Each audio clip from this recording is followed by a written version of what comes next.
Now, that's how I clean my old tractor implements up. Just don't catch 100% of it, but 99% of it does. All right, I'm gonna switch the camera around here. Okay, it's very cold out here, so right now we're not gonna do no painting.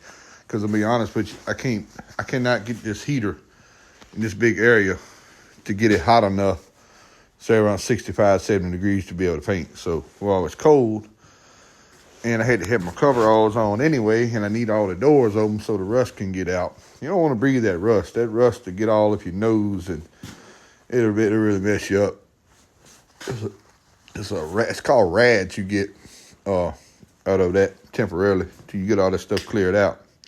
Well, this is all I do. This is a kind of a finished one. I don't get it down to the bare metal. I take this heavy duty wire wheel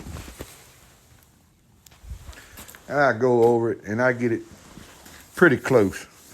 Now, with the paintbrush deal, I get it pretty close. There's a speck of red paint that was on this thing here that's left. But it's kind of smooth to the touch, you know. And I'm going to brush the first coat on anyway, so it's going to cover up a lot of it. And what I do, I brush it. I'll brush it with a paintbrush, about 2 coats, and then spray the last coat with a can or a gun or the spray gun, either one. It usually does pretty good. I got enough implements so I can probably gonna spray it, mix it and spray it, because I'm gonna bring the bog hair in here too, because I'm gonna have time to do it, clean that up also. So this is how I get the rust off of rusty implements here.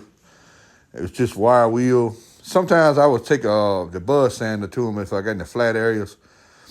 You can sandblast them, but that's expensive. It makes a mess. If you just a poor hobbyist like me, you know, funding be kind of short on implements and the tractors also. I just wire wheel it down, paintbrush it twice, and either spray it with a gun or a can. And it comes out pretty good. All right, I'm going to insert some pictures of some other ones I have done.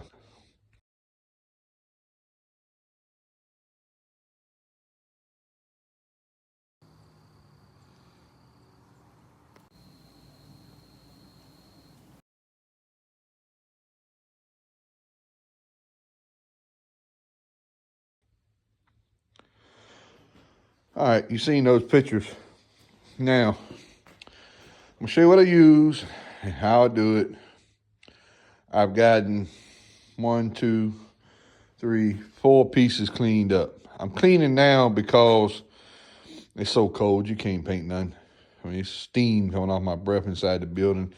It's 20 degrees outside. I won't get it to no 60 to 70 degrees in here to paint anything. All right. So while I'm waiting for the weather, some heat, I'm gonna clean. You know, get something going. Have something getting done anyway. All right.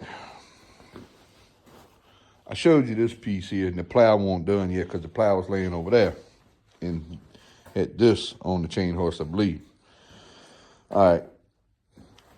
Make sure you wear one of these. No, if not, you're gonna regret it. When you're painting, you need to wear one of these.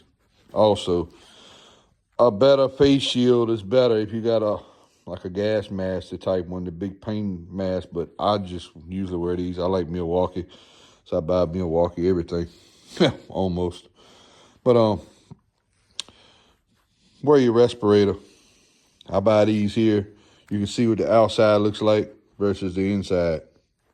A whole lot cleaner, right? Now, you wear glasses like myself, that thing is aggravating. If I fog your glasses up. But doing work like this, you don't need to see 100% anyway. You're just knocking rust off. Just keep the thing moving. And then, don't stay in one spot with it. All right, I go over it the first time with this cup one. Milwaukee also. This is the real coarse one. I do not try to get this down to bare, clean metal. I don't. Some people do. Some people take a sandblaster to them.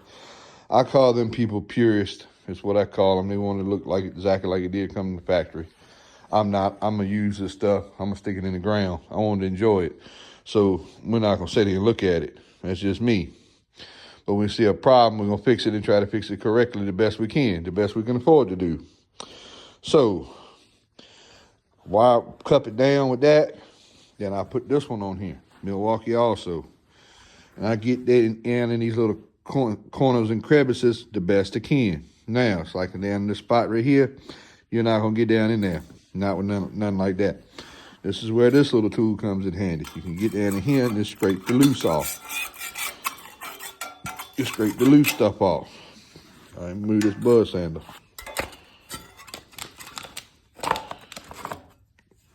Right here, same way.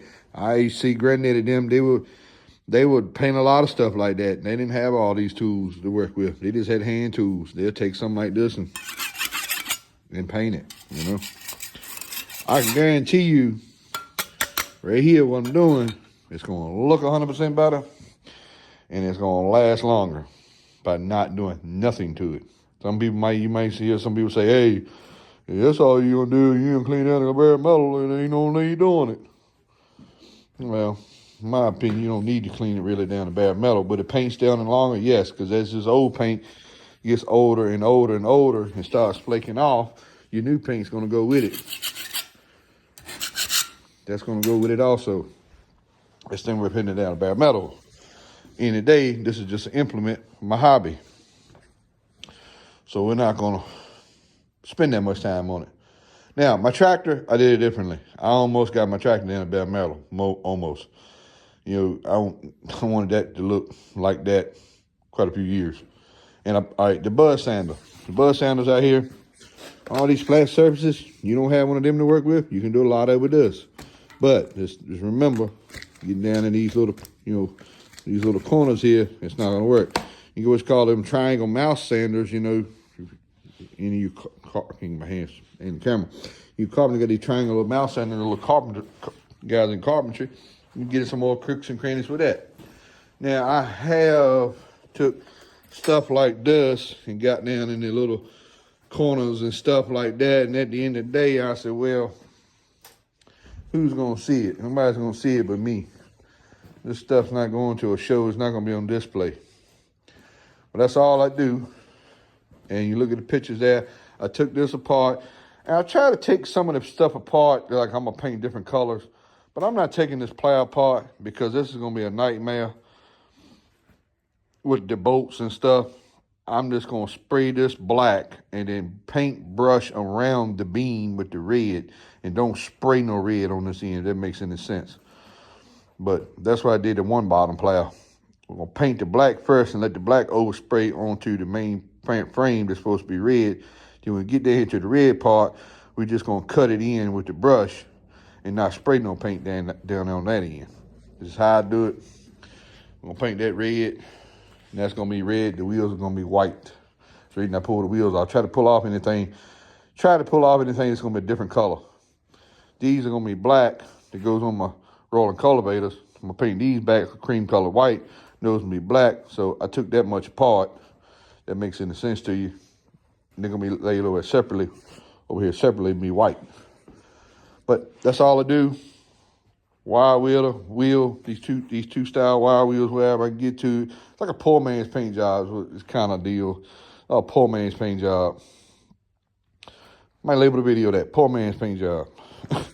But wire wheel, every little crook and cranny I get, any loose paints can't get to. Take this and get down in the little corners, just knock the flaky mess off. 2 coats of paintbrush, and spray one. How many coats you want to make you satisfied. I usually do 1, 2 on the brush and 1 on the spray. Anyway, thanks for watching. This is an idea of what I do with my implements.